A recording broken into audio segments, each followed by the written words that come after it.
Extend Bongbong Marcos for 1,000 years para kumain na tayo ng mga putik. Tingnan nyo to Marcos admin's next World Bank loan. Uutang na naman si Bongbong Marcos.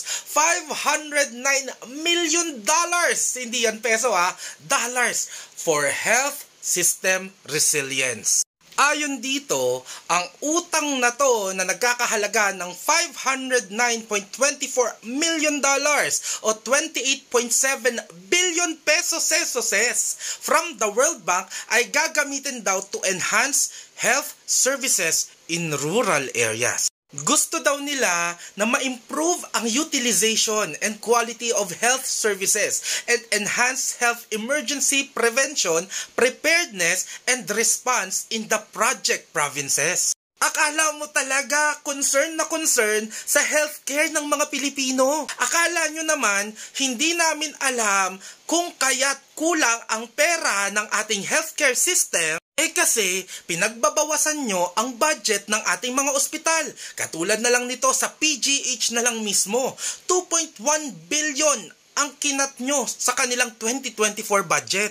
Habang si Duterte noon ay dinadagdagan ang budget ng 100 million per month. At pag naubos nila ay dadagdagan pa through the Malacanang. Kayo naman sa administrasyon ni Bongbong ay binabawasan nyo ang budget ng PGH. Eto pa, 14 million na 4-piece members, senior citizens at PWD ang nawalan ng kanilang PhilHealth membership kasi ang gobyerno na to ay hindi pinondohan ang kanilang premiums. Ito pa ang malala. Kinuha nyo ang 90 billion na nasa PhilHealth funds ng mga Pilipino, ayon kay Recto, ay gagamitin daw sa ibang mga programa na kaya nyo kukunin ay dahil sobra-sobra ito.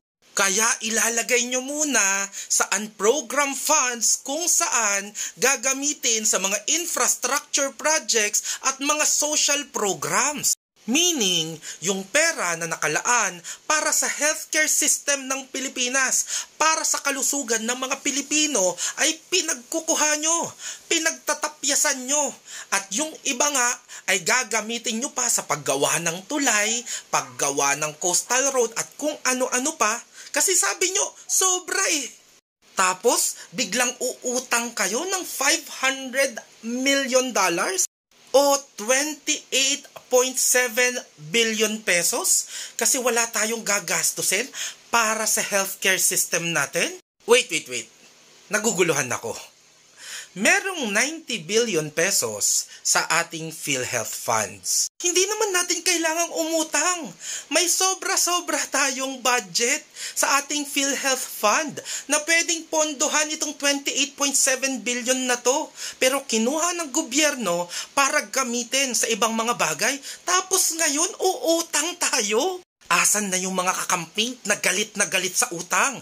Bakit tahimik kayo ngayon? So, okay lang sa inyo ang ganitong mga sistema na malinaw na panloloko sa mga Pilipino? What if Bongbong Marcos, imbis na umutang kayo, ay wag niyong kunin yung pera na dapat nakalaan sa healthcare system ng mga Pilipino at yon ang gamitin natin para pondohan ang naiisip niyong programa dyan sa rural areas. Plus magbawas kayo ng pa-concert, pa-party para maidagdag natin sa programang yan.